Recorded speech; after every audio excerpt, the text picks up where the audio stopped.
샬롬, 말씀 읽어주는 김기용 목사입니다. 오늘도 기대하는 마음과 사모하는 마음을 가지고 하나님의 말씀 함께 읽겠습니다. 마태복음 21장 12절부터 22절까지의 말씀입니다. 예수께서 곧바로 성전에 가셔서 상점을 차려놓고 사고 파는 사람들을 모두 쫓아내셨다. 고리대금 업자들의 가판대와 비둘기 상인들의 진열대도 뒤엎으셨다. 예수께서 다음 말씀을 인용하셨다. 내 집은 기도하는 집이라고 일컬어졌다. 그런데 너희는 그곳을 도둑의 소굴로 만들어버렸다. 그제야 눈먼 사람과 다리를 저는 사람들이 들어설 자리가 생겼다. 그들이 예수께 오니 예수께서 그들을 고쳐주셨다. 종교 지도자들은 예수께서 하시는 엄청난 일들을 보고 또 성전에서 내달리며 다윗의 자손께 호산나! 하고 외치는 아이들의 소리를 듣고는 발끈하여 예수께 따졌다. 이 아이들이 뭐라고 말하는지 듣고 있소? 예수께서 말씀하셨다. 물론 듣고 있다. 너희는 내가 아이들과 아기들의 입에서 나오는 말로 찬양의 집을 꾸미겠다고 하신 말씀을 읽어보지 못하였느냐? 예수께서 진저리를 내시며 돌아서서 그 도성을 떠나셨다. 베다니로 가셔서 그곳에서 밤을 지내셨다. 이튿날 아침 일찍 다시 그 도성으로 가시는데 예수께서 배가 고프셨다. 예수께서 길가에 있는 무화과 나무 한 그루를 모시고 무화과로 아침 끼니를 때울까 하여 가까이 가셨다. 나무 옆에 가서 보니 무화과 잎사귀밖에 없었다. 예수께서 이제부터 이 나무에 영원히 무화과가 열리지 않을 것이다 하고 말씀하셨다. 그 즉시 무화과 나무가 마른 막대기처럼 말라버렸다. 그것을 본 제자들이 눈을 비비며 말했다. 우리가 본 것이 정말인가? 방금 전까지도 잎이 무성한 나무였는데 금세 마른 막대기가 되다니. 예수께서 차분히 말씀하셨다. 그렇다. 너희가 이 천국의 삶을 품고 하나님을 의심하지 않으면 너희도 내가 무화과 나무에 한 것처럼 작은 일들을 행하고 또한 큰 자맹의물까지 극복하게 될 것이다. 예컨대 너희가 이 산더러 가서 호수에 뛰어들어라 하고 말하면 산이 뛰어들 것이다. 너희가 믿음으로 기도하고 하나님을 붙들기만 하면 작은 일에서 큰 일까지 모든 일이 다 그렇게 될 것이다. 이것은 하나님의 말씀입니다. 어떻게 조금 더 이렇게 분명하게 들리시나요? 제가 요거를 좀 달고 하니까 소리가 좀 깨지는 소리? 그런 소리들이 계속 들리는 것 같아서 한번 오늘은 들고 하는데 분명하게 들렸으면 좋겠는데 그렇게 되기를 소망하면서 이렇게 들고 하는 것도 괜찮죠? 오늘의 말씀은요, 내용상 두 부분으로 나눠서 생각을 해볼 수 있어요. 먼저 첫 번째 12절부터 17절 성전 정화에 대해서 이야기를 하고 계십니다. 복음서의 내용을 종합해 보면 예수님은 일요일 날에 나귀를 타고 예루살렘으로 입성하신 후에 성전 주변을 둘러보십니다. 그날 오후에 제자들과 함께 베다니로 돌아가셔서 그곳에서 밤을 보내셔요. 그 다음 날인 월요일 아침 일찍 제자들과 함께 예루살렘으로 향하시며 가시는데 가는 길에 무화과 나무를 저주하십니다. 예수님은 예루살렘에 입성한 다음 곧바로 성전으로 가셨어요. 마태는 이 모든 내용을 생략하고요, 성전에서 있었던 이야기를 먼저 하고 있는 것입니다. 예수님이 성전들로 들어가서 그곳에서 장사하는 모든 사람을 내쫓으셨다라고 이야기를 해요. 그리고 돈 바꾸는 사람들과 비둘기 파는 사람들의 의자를 엎으십니다. 당시 성전은요, 뜰을 포함하면 예루살렘 면적의 6분의 1에 해당하는 아주 크고 웅장한 곳이었다라는 거예요. 성전은 로마 제국에서 가장 큰 신전이었고요. 둘레는 동쪽이 315m, 남쪽이 278m, 그리고 서쪽이 485m, 북쪽이 469m였습니다. 면적은요, 축구장 30개에 이르는 아주 큰 그러한 곳이었다라고 이야기하고 있어요. 중요한 점이 이것인데 구약의 말씀을 보면요, 하나님 앞에 드릴 수 있는 제물은요, 온전한 것이었어요. 흠이 없어야 했습니다. 성전에서 가까운 사람들은요, 자신이 집에서부터 그렇게 재물을 갖고 올 때 흠 없이 갖고 오는 것이 가능했지만, 한번 생각해 보세요. 우리나라로 생각해 봅시다. 서울에 예루살렘 그 성전이 있다라고 생각해 보세요. 그런데 절기가 되면 모든 그러한 사람들이 이 서울로 모여야 되잖아요. 백두산 천지에서 한라산에서까지도 와야 된다라는 겁니다.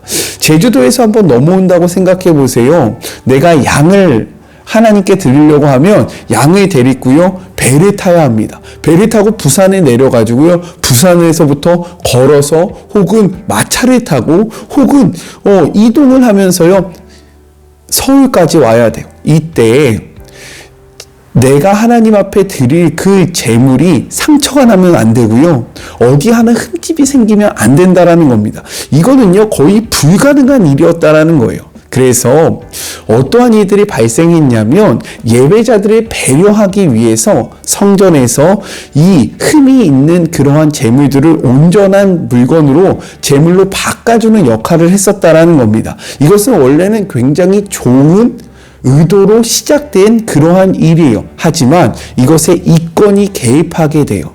그리고 또한 동전도요, 당시 사람들은요, 로마의 화폐를 사용했습니다. 그런데 로마의 동전에는요, 그 로마의 황제의 모습이 찍혀 있었다라는 거예요.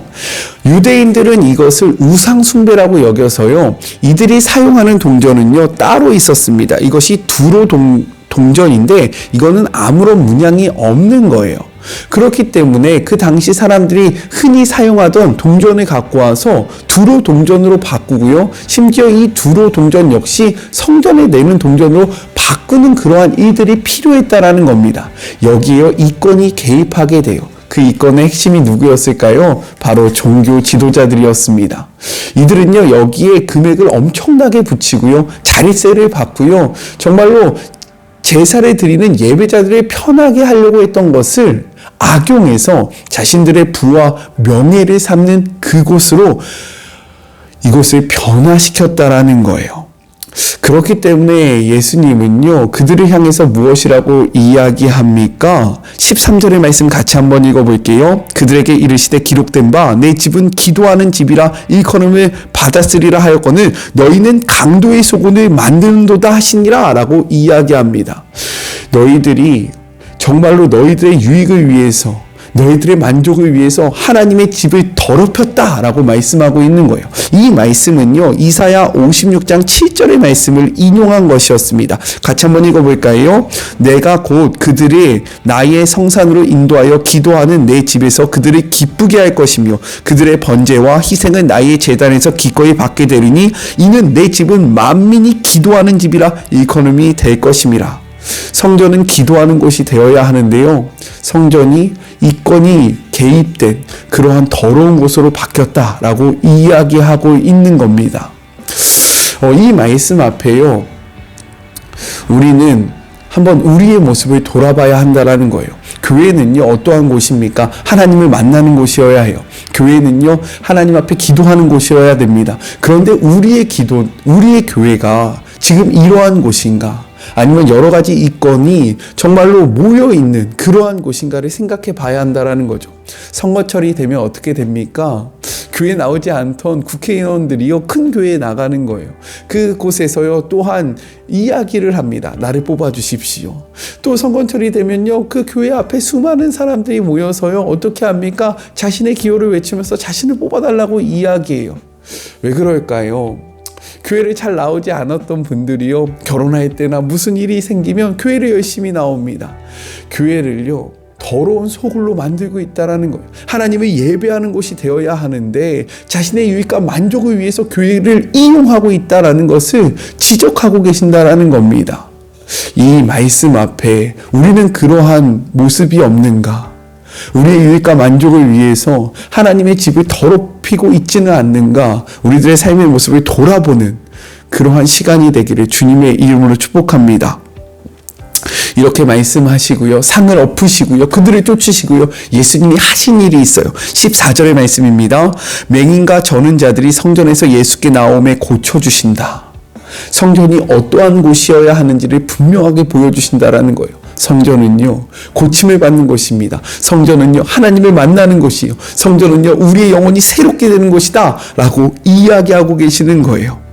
근데 이러한 이들을 바라보면서 대제사장과 서기관들은요, 이렇게 반응합니다. 15절의 말씀이에요. 대제사장들과 서기관들이 예수께서 하시는 이상한 일을 보고, 예수께서요, 성전을 정화시키시고 그리고 성전의 참 기능을 보여주시는 것을요, 이상하게 여겼다라고 이야기해요. 왜요? 자신의 만족과 자신의 유익을 없애기 때문에, 그것이 올바른 일이 아니라, 그것이 정의로운 일이 아니라 이상한 일로 생각했다라는 겁니다. 또한 이렇게 이야기하고 있어요. 또 성전에서 소리질러 호산나 다윗의 자손이여 하는 어린이들을 보고 노하여, 예수 그리스도가 누구신지를 분명하게 외치고 있는 어린아이들을 보고 노했다라고 이야기합니다. 어린아이들의 이러한 고백은요, 사실 우리가 어저께 나누었던 그 무리들의 고백과 같았다라는 거예요. 우리 9절의 말씀을 같이 한번 읽어볼까요? 앞에서 가고 뒤를 따르는 무리가 소리질러 이르되 호산나 다윗의 자손이여 찬송하리로다. 주의 이름으로 오시는 이여 가장 높은 곳에서 호산나 하더라 라고 이야기합니다. 이제는요, 어른들뿐만 아니라 어린 아이들까지 예수님을 높이기 시작했다라는 거예요. 그런데 성경에서 어린아이는 누구라고 이야기했습니까? 전적으로 하나님을 의지하는 사람들, 전적으로 하나님을 바라보는 자들, 이들이요, 예수님을 알아보기 시작했다라는 거예요. 그런데 진짜 그 성전에서 예수님을 온전히 섬겨야 하는 대제사장들과 바리새인들과 서기관들은요, 예수님을 바라보면서 분노를 하는 거예요. 왜요? 나의 만족을, 나의 유익을 부셔뜨리기 때문에. 어린 아이들, 온전히 예수님을 바라보고 하나님을 바라보고 의지하는 자들은 그를 보면서 메시아가 왔다라고 외치지만, 자신의 유익과 만족을 위해서 교회를 이용하는 자들은요, 예수님을 바라보면서 분노하였다라고 성경은 이야기하고 있는 겁니다. 이러한 상황 속에서요, 예수님은 이렇게 말씀하세요. 예수님의 말씀은 시편의 말씀을 인용한 건데, 인용한 말씀을 같이 한번 볼까요? 시편 8편 2절의 말씀입니다. 주의 대적으로 말미암아 어린 아이들과 젖먹이들의 입으로 권능으로 세우시며 이는 원수들과 보복자들을 잠잠하게 하려 하심이라 라고 이야기하고 있습니다. 시편 8편은요, 다윗이 하나님을 찬양하는 그러한 내용입니다. 메시아가 올 때에 어떠한 일들이 일어날지를 예언하고 있는 그러한 시편이라는 거예요. 그 시편에 무엇이라고 이야기합니까? 어린아이들과 아기들이 예수 그리스도를 바라보고 찬양할 것이다. 그런데 지금 그러한 일들이 일어나고 있다는 거예요. 즉 예수님과 하나님을 온전히 의지하고 신뢰하는 자들이 그 메시아를 바라보면서 기뻐하고 있다라고 이야기합니다. 하지만 바리새인들과 서기관들은요, 자신들의 그러한 욕망이 눈이 어두워서 예수님을 바라보지 못하는 거예요. 구원자로 오신 예수님이 예루살렘에 입성했는데도 불구하고 예수님을 향하여 정말로 분노를 느끼고 있는 겁니다. 저는 우리가 바리새인들과 서기관님들이 되지 않기를 주님의 이름으로 축복해요. 어린아이와 같은 자들이 되어서 하나님을 높이고 하나님을 바라보고 하나님을 의지하며 예수님을 온전히 바라보고 알아보는 우리 모두가 되었으면 좋겠습니다. 우리의 욕심이 자리 잡기 시작하면요, 우리의 시선이 우리에게 고정되기 시작하면 우리에게 다가오신 예수님을 알아볼 수 없다라는 거예요. 이를 분명히 기억하는 우리 모두가 되었으면 좋겠습니다. 둘째, 18절부터 22절 무화과 나무를 향한 저주에 대해서 기록을 하고 있습니다. 예수님께서요, 시장하신 거예요. 이른 아침 예루살렘 성전으로 가는데 배가 고프신 겁니다. 그런데 저기 보니까 무화과 나무가 있는데 잎이 무성하였다라고 이야기해요. 무화과 나무는요, 열매가 먼저 납니다. 그리고 열매가 익을 쯤에 잎이 무성해지는 거예요. 마가복음의 기록에 따르면 아직 열매를 얻지 못할 때다라는 그러한 표현이 있으나 외형적으로 보면요, 이미 열매가 맺혀 있는 상태였다라는 겁니다. 그래서 시장하신 예수님이요, 그 잎이 무성한, 즉 일반적인 통념에 따르면 잎이 무성하면 열매가 반드시 있어야 합니다. 그것을 바라보면서요, 다가가요. 하지만 열매가 없는 겁니다. 그러니까 어떻게 합니까? 그 나무를 저주하게 돼요. 이것은요, 예수님이 배가 고파서 그 무화과 나무에게 히스테리를 부린 그러한 사건이 아니라는 겁니다. 예수님이 배가 고프면 화가 나신다라는 것을 보여주는 말씀이 아니라는 거예요. 이 말씀이 지금 어디 뒤이어서 나오고 있습니까? 성전을 성전되지 못하게 했던, 정말로 성전의 기능을 상실하고 성전의 겉모습만을 지니고 있었던 그러한 본문 뒤에 나오잖아요. 그래서 이 말씀이 상징하는 바는 무엇이냐? 입만 무성한 그러한 종교적인 행위를 하는 자들, 즉 열매를 맺지 않는 자들에게는 하나님의 심판이 있을 것이다 라는 경고의 메시지가 담겨 있다라는 겁니다. 신앙생활을 하다 보면요, 말을 참 잘하시는 분들이 있어요. 그렇지 않습니까? 말은 청산유수와 같이 정말로 그의 말만 들으면요, 하나님의 나라가 이미 임한 것 같아요. 그런데 중요한 건 무엇입니까? 그의 삶을 바라봤을 때 열매가 없다라는 거예요. 그가 말한 대로 살아야 하는데, 그가 말한 대로 열매가 있어야 되는데 말만 무성하고 마치 입만 무성하고 열매가 아무것도 없는 무화과 나무와 같은 사람들이 있다라는 겁니다. 이는요, 먼저는 바리새인들과 서기관들을 나타내고 있어요. 그리고 오늘날 입으로만, 말로만 신앙생활하는 자들을 은유적으로 상징하고 있다라는 겁니다. 그러한 자들에게요, 말씀하시는 거예요. 무화과 나무에게 심판을 하신 예수님이 너희들의 삶도 그렇게 될 것이다. 열매 맺지 못하는 자들은 이렇게 심판을 받을 것이다. 그러니 너희가 아는 대로 살아가야 하고 너희가 믿는 대로 나아가야 한다라는 것을 우리에게 보여주고 계시는 겁니다. 이러한 사건을 보면서 제자들이 물어봐요. 왜 이러한 일이 벌어진 것입니까? 그러니까요, 예수님이 말씀하세요. 무엇이라 말씀하십니까? 22절의 말씀이에요. 너희가 기도할 때에 무엇이든지 믿고 구하는 것은 다 받으리라 하시니라. 너희에게 믿음이 있으면 이것뿐만 아니라 이 산에 들어서 저 바다에 빠지라 할지라도 이루어질 것이다. 너희가 기도할 때에 무엇이든지 믿고 구하는 것은 다 얻은 줄로 믿으라 라고 말씀하십니다. 이것은 믿는 우리가 정말로 신비한 능력이 생겨서 우리의 마음대로 무엇이든 좌지우지할 수 있다라는 뜻이 아닙니다. 이 말씀의 의미는요, 요한복음 15장에 분명히 나와 있어요. 우리 같이 한번 읽어볼게요. 요한복음 15장 5절부터 8절까지의 말씀입니다. 나는 포도나무요, 여기서 나는 예수님이에요. 너희는 가지라. 그가 내 안에, 내가 그 안에 거하면 사람이 열매를 많이 맺나니 나를 떠나서는 너희가 아무것도 할 수 없음이라. 사람이 내 안에 거하지 아니하면 가지처럼 밖에 버려져 마르나니 사람들이 그것을 모아다가 불에 던져 사르니니라. 7절입니다.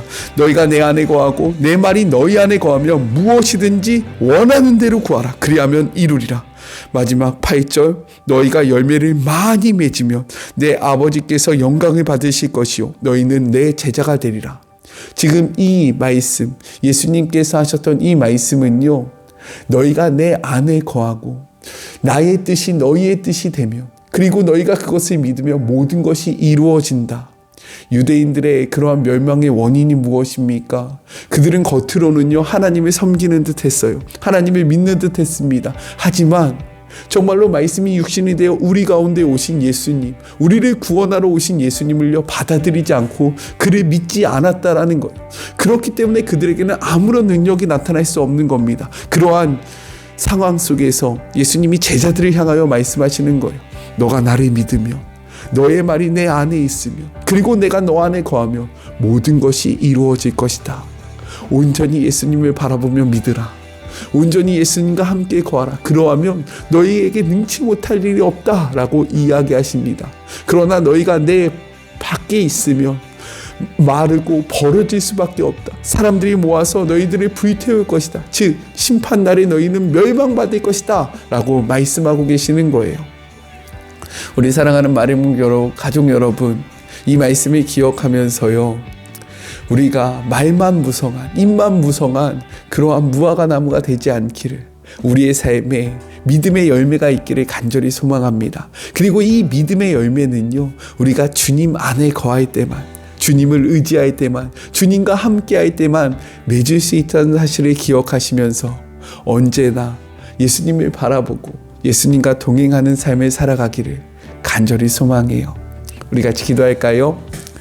사랑과 은혜가 충만하신 주님, 예수님께서 그 메시아적 사명을 감당하기 위해 예루살렘의 성전에 오르십니다. 그런데 그 성전은요, 우리의 정욕과 우리의 욕망과 세상적인 가치관이 가득한 곳으로 변해져 있어서요, 문이는 잎은 무성하지만 열매를 맺을 수 없는 그러한 곳이 되었음을 우리가 성경의 기록을 통하여 알게 되었습니다. 우리의 삶도 그렇지 않습니까? 우리가 주님을 믿는다라고 이야기하지만 우리는 잎이 무성하며 삶의 열매가 없는 자들은 아닙니까? 주님이 이 말씀 앞에 우리가 어린아이와 같이 예수님만을 의지하고 예수님만을 바라봄으로 많은 열매를 맺는 주의 모든 자녀들 되게 하여 주시옵소서. 우리의 교회가 교회다워지기를 소망합니다. 교회는 말씀이 있어야 하고 정말로 모든 자들이 주님 앞에 나와 치유받으며 주님을 만나며 세임을 얻고 하나님을 바라보는 곳이 되어야 합니다. 교회가 세상의 이권에 개입하고 정말로 부와 명예가 난무하는 자리가 되어서는 안 되는데, 우리의 교회는 어떠한지를 다시 한번 돌아보게 하시고 교회가 교회되게 하는 주의 모든 자녀들이 될 수 있도록 도와여 주시옵소서. 우리가 주님 안에 거해야 합니다. 그러할 때에 주님 우리에게 모든 것들을 이루시겠다라고 말씀하셨습니다. 이 말씀을 믿으며 주님과 동행함으로 우리의 삶에 많은 열매를 맺고 주님을 기뻐하는 주님의 제자가 되는 우리 모두가 되게 하여 주시옵소서. 함께 하시 주님을 바라보며 거룩하신 예수님의 이름으로 간절히 기도드립니다. 아멘. 잎만 무성한 무화과 나무가 아니라 열매를 맺는 우리 모두가 되었으면 좋겠습니다. 저는요, 또 내일 만나도록 할게요. 사랑하고 주님의 이름으로 축복하면서 오늘 하루도 힘내세요. 우리 내일 만나요. 안녕. 오늘도 수고하셨습니다.